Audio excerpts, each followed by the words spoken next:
à la gestion de l'État. Alors, et en l'État, quand même, il y a cette situation par rapport au foncier. Mbourkat, vous en savez quelque chose? Mais fondamentalement, j'en sais quelque chose. J'ai été ministre de l'urbanisme. Oui. J'ai été ministre de l'urbanisme, j'en sais que j'ai déjà développé. Parce qu'il y a eu toute une communication négative sur la question en disant, oui, d'abord, on a parlé de spoliation foncière. C'est pas le cas? C'est pas le cas parce que c'était une forêt classée. Je l'ai rappelé, c'était une forêt classée. Et une forêt classée qui a été déclassifiée sur un projet du ministère de l'Environnement. Moi-même, quand je me suis rendu à maintes reprises sur Mbourkat, le maire de Kermoussa me dit, poser des problèmes. Et à chaque fois, je lui rappelais, attention, oui, mais ça, vous ne pouvez pas parler de spoliation foncière, mais c'est vrai, vous êtes dans la zone, vous avez quelques droits. Et ces droits ont été respectés. D'abord, il y avait eu des impactés. Ces impactés, on n'en parle pas. Il y avait des impactés, plus de 3000 et quelques impactés. Ces impactés, n'en parlent pas parce que le président Macky Sall avait demandé, d'abord, avant de poser l'acte qu'il faut, il faut d'abord que ces impactés soient dédommagés. Cela a été fait. Mais au-delà de ça, il y a aussi un PUD, ce qu'on appelle un plan d'urbanisme de détail, qui a été acté par un décret. Maintenant, que dans la mise en œuvre, qu'on puisse constater que, oui, à ce niveau, ça n'a pas manqué. Combien de PUD au Sénégal ont été remodelés, ont été modifiés, ont été réajustés? Mais ce n'est pas une fin en soi. Maintenant, que l'État du Sénégal attribue à un tel, mais c'est aussi des citoyens sénégalais. Mais on a trouvé des citoyens à avoir un nombre assez incalculable de terrains. Oui, mais vous savez, là aussi, il y a Anguille sous roche, non? Vous savez, c'est une question d'opportunité ou d'appréciation. Quand quelqu'un peut avoir 4 hectares quelque part, un autre peut avoir 10 hectares quelque part. Vous parlez de qui là, 4 hectares Non, moi quelque je part. considère que ça n'a... Mais qui peut avoir 4 hectares dans ce petit Sénégal-là? Il n'y a aucune règle d'attribution qui a été violée. Aucune. Ah bon, en Mbourkat? Aucune règle d'attribution. Mais quand vous avez vu le président là-bas, vous n'avez pas eu peur, non? Pourquoi avoir peur? De quoi? De quoi avoir peur?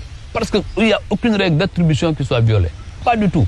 De la même façon qu'un syndicat a eu un syndicat comment on l'appelle, des impôts a été attributaire sur plusieurs assiettes foncières, d'autres syndicats d'enseignants ont été attributaires sur d'autres, c'est de la même façon, des citoyens ont été attributaires. Maintenant, et encore une fois, il y a eu des procédures qui ont été respectées, et ces procédures-là, vous savez, là aussi il faut être très clair. L'État, il peut avoir la force, mais nous sommes dans un état de droit. Et l'état de droit, c'est dire que l'État lui-même est soumis au droit. Et là, je préfère m'arrêter à ce niveau. L'État est lui-même soumis au droit. Au droit. Ouais. Mais le droit, pour moi, quand même, d'évoquer cette volonté de faire la lumière sur certaines zones qui ont été dans l'État. Et qu'est-ce que vous en dites? Oui, moi, je considère que faire la lumière est toujours une bonne action. Là où des gens, il y a eu des violations de la procédure, des violations des textes, il faut... L'autorité a l'obligation de revenir et de repenser la chose. Mais dire aux Sénégalais, oui, les terres que nous avons prises aussi, nous allons les redistribuer. Redistribuer veut dire quoi? C'est-à-dire que de distribuer une seconde fois, une deuxième fois. Si on parle français, qui distribue? Et sur quelle base on distribue? Mais sauf que cette terre-là, ceux qui en ont bénéficié, ce sont les barons ou les portes de l'ancien régime, hein? Oui, mais vous savez, on aura dit, Bassirou Diomaye dit qu'il a bénéficié à Mermoz alors qu'il n'était pas contre l'ancien régime. Il dit qu'il l'a reçu d'un syndicat. Donc ça, c'est dans le cadre quand même de ça. C'est ses responsabilités syndicales. C'est la même chose. Mais au nom de quoi? Au nom de quoi? C'est pas illégal. Au nom de quoi un syndicat? Mais qu'est-ce qui est illégal dans les autres cas? Au nom de quoi un syndicat peut être attributaire? D'autres syndicats ne le sont pas. Il y a d'autres syndicats qui ne l'ont pas eu. Il y a quand même des milliers de syndicats dans ce pays. Les syndicats des pêcheurs, les syndicats des artisans, ils sont moins importants que les syndicats des inspecteurs des impôts ou bien des administrateurs civils.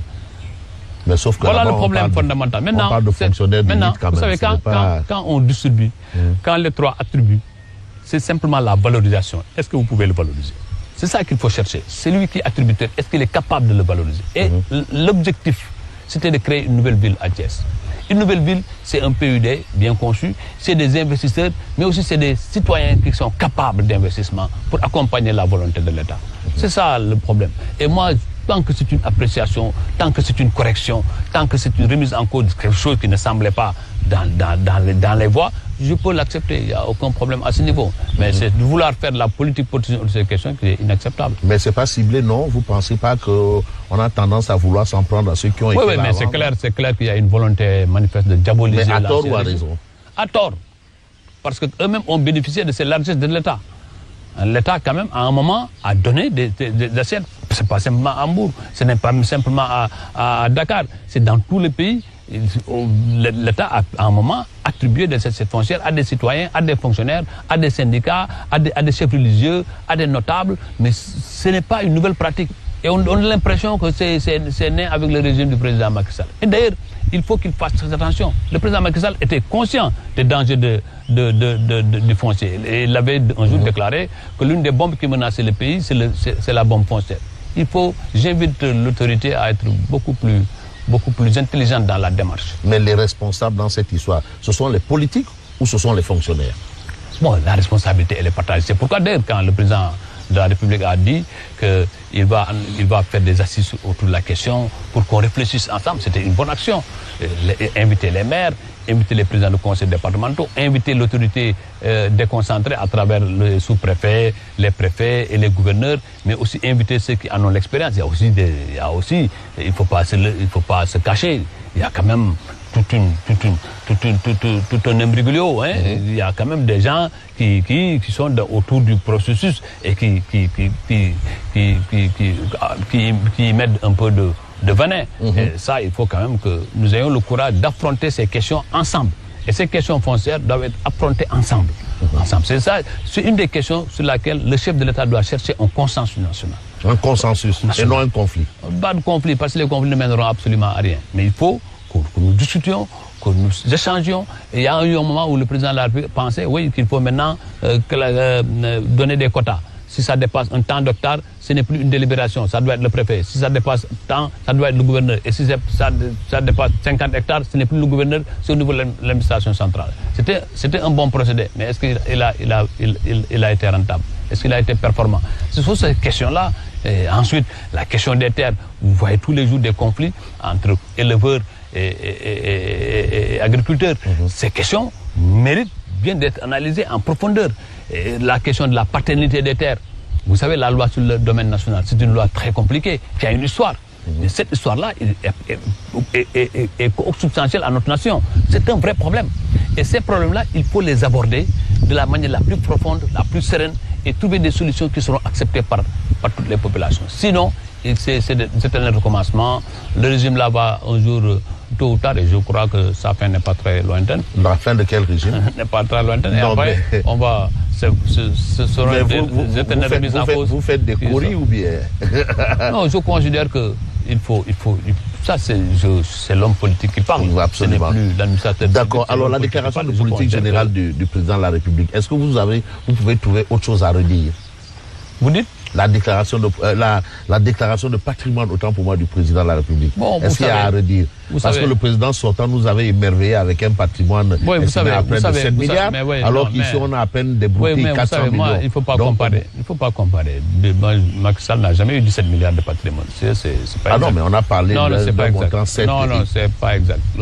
Mais d'où ça sortait alors ce montant? Non, c'est une création de l'esprit, comme beaucoup de choses qui ont été créées par l'esprit. Mais les déclarations de patrimoine, moi, je préfère ne pas faire ce petit débat.